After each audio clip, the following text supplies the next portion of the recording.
মৰমৰ ছাত্ৰ ছাত্ৰীসকল, good afternoon and welcome to my today's video' class.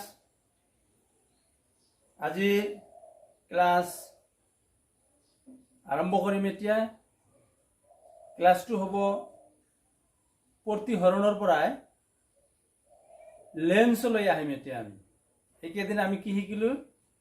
দাপনৰ কথা শিকিলোঁ। গোলাকাৰ দাপন, অৱতল, উত্তল দাপন শিকিছোঁ। এতিয়া আহিম আমি লেন্সৰ কথালৈ। এইটো আজিৰ বিষয়টো হ'ব, মই ইতিমধ্যে বৰ্ডত লিখি ৰাখিছোঁ। আজিৰ ডেটটো লিখা হৈছে 17 মে 2020 ছানডে। গোলাকাৰ লেন্সৰ দ্বাৰা পোহৰৰ প্ৰতিহৰণ। গোলাকাৰ লেন্সৰ দ্বাৰা পোহৰৰ প্ৰতিহৰণ। ৰিফ্ৰাকশন বাই স্ফেৰিক্যাল লেন্সেস, ইংৰেজিত কব ৰিফ্ৰাকশন বাই স্ফেৰিক্যাল লেন্সেস।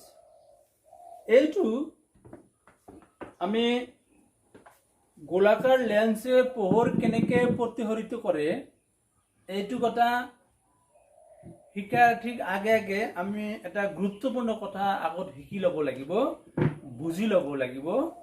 এইটো কথা হৈছে, এইটো আমি তিনি প্ৰকাৰ ৰশ্মিৰ তিনিটা প্ৰকাৰ আছে। আমি আমাৰ ষ্টাডিত লাগিব। এইটো দাপনৰ বেলিকাও প্ৰয়োজন হয়, লেন্সৰ বেলিকাও প্ৰয়োজন হয়। এই তিনি প্ৰকাৰ পোহৰ ৰশ্মি সম্বন্ধে অলপ জানি ল'লে খুব ভাল হ'ব। আমি পিছলৈ সকলো কথা বুজাত আমাৰ সুবিধা হ'ব। তো এই তিনি প্ৰকাৰ পোহৰ ৰশ্মি কেনেকুৱা হ'ব? তিনি প্ৰকাৰৰ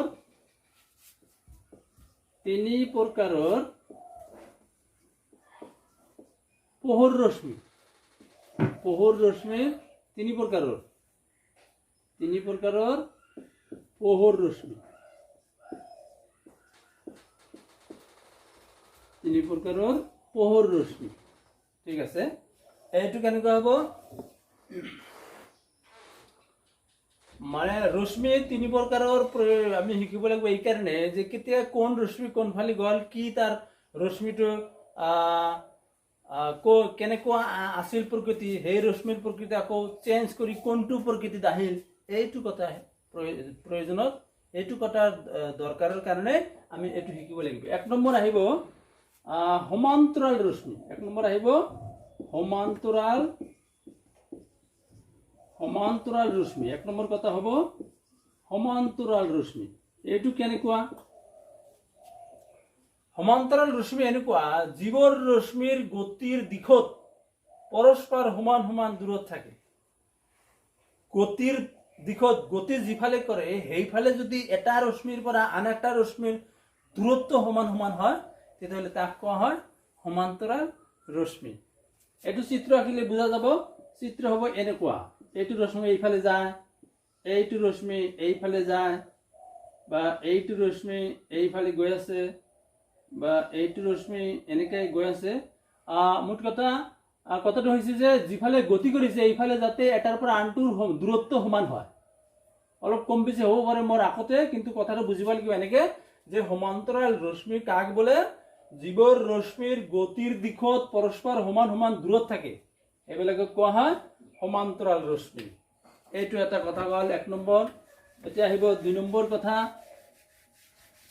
দ্বিতীয় প্ৰকাৰৰ ৰশ্মি আমাক লাগিব, জানাৰ প্ৰয়োজন। সেইটো হৈছে দুই নম্বৰটো হ'ব অভিসাৰী ৰশ্মি।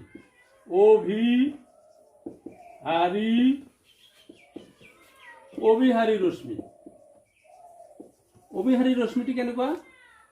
যিবোৰ ৰশ্মিৰ গতিৰ দিশত পৰস্পৰ কাষ চাপি যায়।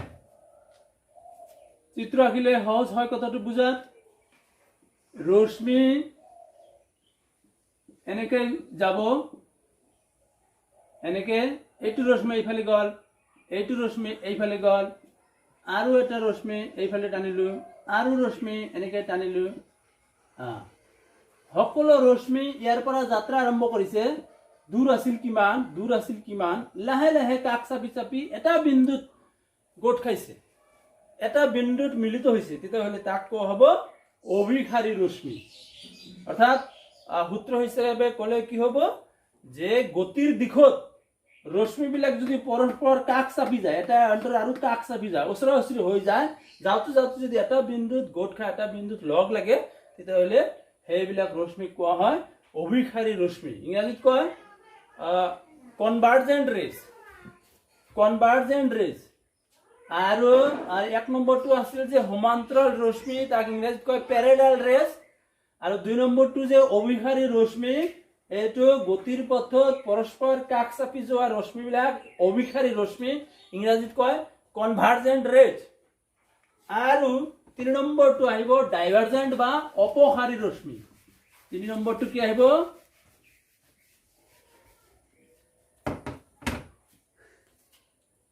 3 নম্বৰটো আহিব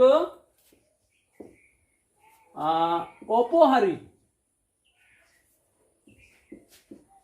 3 নম্বৰটো আহিব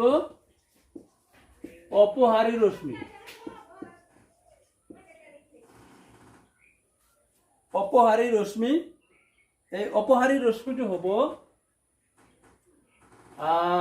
গতিৰ পথত গতিৰ দিশত ৰশ্মিবিলাক এটাৰ পৰা আনটা আঁতৰি যোৱা হ'ব অৰ্থাৎ আমি 2 নম্বৰটো যে শিকিলো সেইটো আছিল অভিসাৰী বা কনভাৰ্জেণ্ট ৰেজ ইয়াত এইটো আছিল যে গতিৰ দিশত পৰস্পৰ কাষ চাপি যায় এটা বিন্দুত গোট খায় তাৰ ওলোটাটো হ'ব এই 3 নম্বৰ অপসাৰী ৰশ্মি ইংৰাজীত কয় ডাইভাৰ্জেণ্ট ৰেজ এইটো কেনেকুৱা হ'ব যে এটা বিন্দুৰ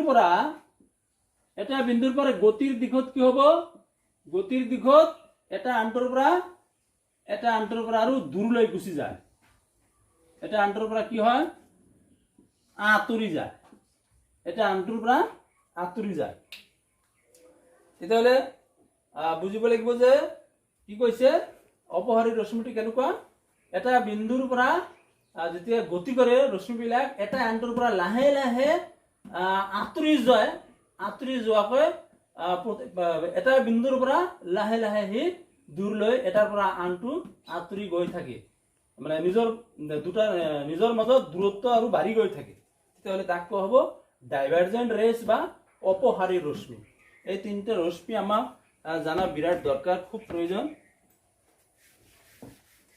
আচ্ছা তাৰপিছত এতিয়া আমি শিকিম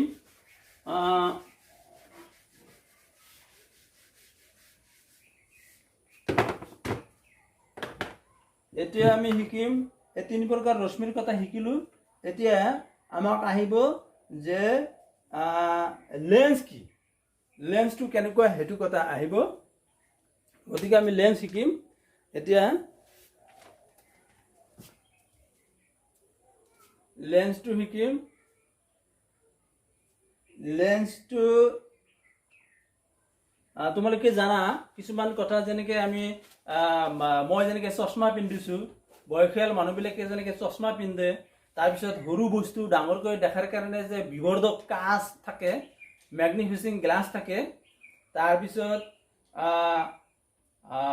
আৰু বিভিন্ন প্ৰকাৰ কিছুমান বৈজ্ঞানিক যন্ত্ৰপাতি বনাওঁতে লেন্স লাগে আমাৰ চকুতো লেন্স আছে আমাৰ চকুৰ যে আমি চকুৰে দেখো যে চকুত দুটা লেন্স আছে সকলোৰে এইটো কথা আমি পিছত আহিম পঢ়িবলৈ পাম আচ্ছা এতিয়া গোলাকাৰ লেন্স কাক বলে প্ৰথমে আমি এটো জানি ল'ব লাগিব দুখন পৃষ্ঠৰে আৱৰা সংজ্ঞা হৈছে লেন্স কাক বলে দুখন পৃষ্ঠ থাকিব আগত যেনেকৈ দাপনত এটা পৃষ্ঠ আছিল এটা দুটা পৃষ্ঠ থাকিব দুটা পিঠি থাকিব দুটা পৃষ্ঠৰে আৱৰা এটা স্বচ্ছ পদাৰ্থ দুখন পৃষ্ঠৰে আবদ্ধ এটা স্বচ্ছ পদাৰ্থ যাৰ এটা বা দুটা পৃষ্ঠ গোলাকাৰ হ'ব পাৰে দুখন পৃষ্ঠৰে আৱৰা এটা স্বচ্ছ পদাৰ্থ যাৰ দুটা পৃষ্ঠ গোলাকাৰ হ'ব পাৰে নহলে এটা সমতল এটা গোলাকাৰ এনেকুৱা হ'ব পাৰে ইয়াকে কোৱা হয় লেন্স দুটা পৃষ্ঠ কি থাকিব গোলাকাৰ হ'ব আৰু স্বচ্ছ হ'ব মানে দাপনত যেনেকৈ আমি শিকিছিলো যে দাপনত কি হয় দাপনত কেৱল এটা ফালৰ পৰা দেখা যায় এটা ফালৰ পৰা পোহৰ প্ৰতিফলিত কৰিছিল কিন্তু লেন্সত কি হয়, আমি যে পঢ়ি আহিছোঁ প্ৰতিহৰণ, যিহেতু এইটো প্ৰতিহৰণ পাৰ হৈ যায়, পোহৰ ঘূৰি নাযায়, বেকা হৈ যায়, এইটো বেলেগ কথা, কিন্তু কি হয় পোহৰ পাৰ হৈ যায়। এতিয়া পোহৰ পাৰ হৈ যাওঁতে যেহেতু তেতিয়াহ'লে কোনো ছাইডতে বাধা নাথাকে, ৰং দিয়া নাথাকে, লেন্সত দুয়োফালৰ পৰা দেখা যায়, দুয়োফালৰ পৰাই পোহৰ প্ৰতিহৰিত কৰে। গতিকে আমি লেন্স সাধাৰণতে কেইবা প্ৰকাৰৰ হয়, বিভিন্ন প্ৰকাৰৰ হ'ব পাৰে, কিন্তু আমি প্ৰধানকৈ দুই প্ৰকাৰৰ লেন্সই পঢ়িম। আগত যেনেকৈ দাপন আমি পঢ়িছিলোঁ দুই প্ৰকাৰৰ, অৱতল উত্তল, ঠিক লেন্সো আমি এতিয়া গোলাকাৰ লেন্সৰ দুই প্ৰকাৰৰ বিষয়ে আমি ভালকৈ অধ্যয়ন কৰিব লাগিব। সেইটো কি, এই নাম দুটা একেই, উত্তল লেন্স আৰু অৱতল লেন্স, উত্তল লেন্স আৰু অৱতল লেন্স। এতিয়া উত্তল লেন্স কেনেকুৱা, দুয়োখন পৃষ্ঠা দাপন, এইটো লেন্সৰ কি কয়, উত্তল লেন্স কাকে কোৱা হ'ব, যদি দুয়োখন পৃষ্ঠ, লেন্সৰ দুয়োখন পৃষ্ঠই যদি বাহিৰৰ ফালে উফন্দি থাকে, তেতিয়াহ'লে তাক দ্বি উত্তল কোৱা হয়, সংক্ষেপে আমি উত্তল বুলি কওঁ। আৰু চিত্ৰ আঁকিলে বুজা যাব, এইটো এনেকুৱা দাপন, এনেকুৱা দাপন নহয় লেন্স, এইটো এনেকুৱা দুয়োফালে ভাঁজ খোৱা, বাহিৰ ফালে ভাঁজ খোৱা, এনেকৈ বুজিব লাগিব, এইটো হ'ব উত্তল লেন্স। এইটো এটা উত্তল লেন্সৰ মই ছবি আঁকিছোঁ। কৈছে যে ইয়াৰ মাজভাগ কি হয়, মাজত আমি যেনেকৈ বিবৰ্ধক কাঁচ আছে, মেগনিফিচিং গ্লাছ আছে যে, সেইটো হাতেৰে চুলে দেখা যাব যে মাজভাগটো শকত বা মোটা লাগে, মাজভাগটো শকত বা হাতেৰে চুলে ডাঠ লাগে, মাজভাগ মোটা লাগে, এইটো হৈছে আমাৰ উত্তল লেন্স। এইটো উত্তল লেন্সত আৰু এটা নাম আছে, এইমাত্ৰ যে আমি ৰশ্মিবিলাক শিকিলোঁ তিনি প্ৰকাৰ, এই ৰশ্মি হিচাপে এইটো লেন্সৰ অৰ্থাৎ উত্তল লেন্স, এইটো কি লেন্স, উত্তল লেন্স, এইটো উত্তল লেন্স, মনত ৰাখিব লাগিব, এইটো লেন্সৰ নাম উত্তল লেন্স। আচ্ছা, এই উত্তল লেন্সৰ বেলেগ এটা নাম হৈছে অভিসাৰী লেন্স, অভিসাৰী লেন্স। যেহেতু এইটো লেন্সত, উত্তল লেন্সত পোহৰ ৰশ্মি আপতিত হৈ আহিলে প্ৰতিহৰিত হৈ কেনেকৈ যাব, অভিসাৰী হৈ যাব, সেইকাৰণে ইয়াৰ উত্তল লেন্সৰ আন এটা নাম কোৱা হয় অভিসাৰী লেন্স। চিত্ৰ মই ইতিমধ্যে আঁকিছোঁ। ইয়াত এটা কথা জানিব লাগিব, এই লেন্সৰ মধ্যবিন্দু এটা থাকিব, লেন্সৰ মধ্যবিন্দু কোৱা হয় আলোক কেন্দ্ৰ, এই অ আখৰৰ দ্বাৰা বুজায়, লেন্সৰ মধ্যবিন্দুক অ আখৰৰ দ্বাৰা বুজোৱা হয়, তাক কোৱা হয় আলোক কেন্দ্ৰ। এইটো মই দেখাই দিলে বুজা যাব চিত্ৰত। মই যদি এনেকৈ চিত্ৰ আঁকো, চিত্ৰত দেখা যাব যে অভিসাৰী কেনেকৈ হয়, আৰু যিহেতু লেন্সত দুয়োফালে দেখা যায়, গতিকে আমি মুখ্য অক্ষ, এই প্ৰধান অক্ষ দুয়োফালে বঢ়াই দিব লাগে। আচ্ছা, ইয়াত যদি ইয়াত দিয়া হয় এফ বিন্দু, ইয়াতো দিব লাগিব তেনেকৈ সমান সমান দূৰত। গতিকে এইফালে যদি নাম দিয়া হয়, এইটোক যদি কোৱা হয় F1, এইটো কোৱা হয় F2, এইটো কোৱা হয় F2। আচ্ছা, এতিয়া মানে ফকাছ দূৰত্ব, এইটো অ হ'ব, অ বিন্দু হ'ব লেন্সৰ মধ্যবিন্দু, তাক কোৱা হয় আলোক কেন্দ্ৰ। এতিয়া আলোক কেন্দ্ৰৰ পৰা এইটো এফ, এইটো ফকাছ বিন্দু, এই ফকাছ বিন্দু অ'ৰ পৰা এফ লৈকে যিখিনি দূৰত্ব তাকে কোৱা হয় ফকাছ দৈৰ্ঘ্য বা ফকাছ দূৰত্ব। এই বাওঁফালে F1 দিলে সোঁফালে F2 দিয়া হয়। এতিয়া আমি যদি সমান্তৰাল ৰশ্মি আপতিত হোৱা বুলি ধৰি লওঁ, তেতিয়াহ'লে চিত্ৰ আঁকোতে কেনেকুৱা হ'ব, এইটো এটা সমান্তৰাল ৰশ্মি আপতিত হোৱা বুজাইছে। ঠিক ইয়াৰ মূৰে মূৰে কি হ'ব, এইটো প্ৰতিহৰিত হৈ এই এফ বিন্দুৰে পাৰ হৈ যাব, এফ বিন্দুৰে পাৰ হৈ যাব।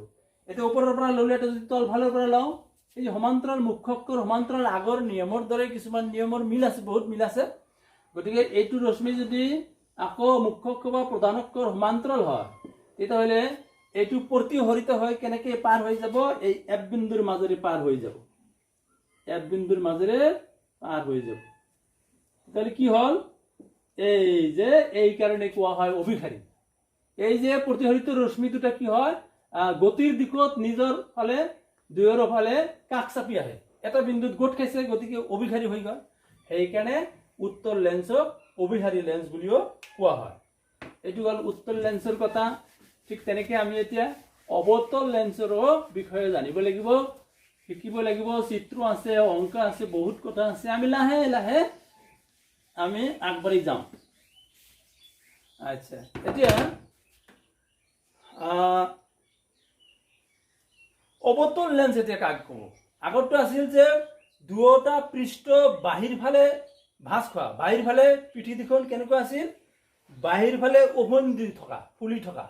আৰু এইবাৰ হ'ব তাৰ উল্টা কথা, দুয়োটা পৃষ্ঠ হ'ব ভিতৰলৈ ভাঁজ খোৱা, ভিতৰলৈ সোমাই থকা। ভিতৰলৈ ভাঁজ খোৱা বা দুয়োটা পৃষ্ঠ যদি ভিতৰলৈ ভাঁজ খোৱা বা সোমোৱা থাকে, তেতিয়াহ'লে তাক কোৱা হ'ব অৱতল লেন্স। চিত্ৰ আঁকিলে বুজা যাব, এইটো হ'ব অৱতল লেন্স। অৱতল লেন্সৰ চিত্ৰটো হ'ব কেনেকুৱা? এনেকুৱা। চিত্ৰটো হ'ব এনেকুৱা, এইটো এইটো এইটো অ বিন্দু, এইটো প্ৰধান অক্ষ। আচ্ছা, তেতিয়াহ'লে বুজাই যায় স্পষ্ট যে এইটো বাহিৰৰ পৃষ্ঠ হৈছে ভিতৰ ফালে ভাঁজ সোমোৱা, এই দুয়োফালে দুয়োটা পৃষ্ঠ ভিতৰ ফালে সোমোৱা, গতিকে ইয়াক কোৱা হ'ব অৱতল লেন্স। অৱতল লেন্সৰ আৰু বেলেগ এটা নাম হ'ব কি? অপহাৰী লেন্স। কাৰণ ইয়াত আপতিত ৰশ্মি প্ৰতিহৰিত হওঁতে কি হ'ব? ডাইভাৰ্জেণ্ট, কি এইটো কি ক'ব? অপহাৰী, অপহাৰী হৈ যাব। গতিৰ দিশত এটাই আনটোৰ পৰা আৰু বেছি আঁতৰি যাব। সেইকাৰণে এই অৱতল লেন্সৰ বেলেগ এটা নাম হ'ব অপহাৰী লেন্স। ইয়াত চিত্ৰ আঁকি বুজাই দিলে ভাল হয়। মই চিত্ৰ আঁকি দি আছো, লক্ষ্য কৰা তোমালোকে। এতিয়া ইয়াত ঠিক আগৰ নিচিনাকৈ ইয়াত F1 দিলোঁ, ইয়াত F1 দিলোঁ। আচ্ছা, ইয়াত আৰু এইফালে প্ৰয়োজন নপৰে, লক্ষ্য কৰা। এতিয়া এইটো এটা সমান্তৰালকৈ আপতিত ৰশ্মি টানিলোঁ, এইটো এনেকে এনেকে পাৰ হৈ যায়, এনেকে পাৰ হৈ যায়। পাঁচফালে বঢ়াই দিলে F বিন্দু পায়, পাঁচফালে বঢ়াই দিলেহে F বিন্দু পায়। আচ্ছা, তাৰপিছত চিত্ৰটো আকৌ অলপ ইফাল সিফাল হৈ গৈছে, লক্ষ্য কৰা তোমালোকে বুজিবা। এইটো কি হ'ব?